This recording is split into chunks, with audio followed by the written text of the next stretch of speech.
sinasabi niya ang kabataan ng pag-asa ng bayan. Eh yung mga kabataan yun, hindi naman wala na silang pakialam sa nangyayari sa ating bansa.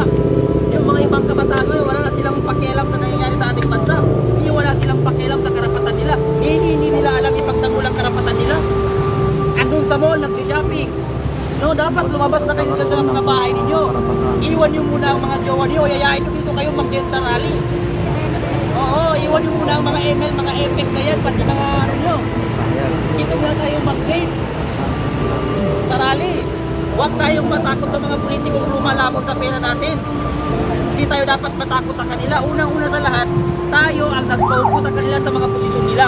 Tayo rin ang magpapaba sa kanila sa mga posisyon nila.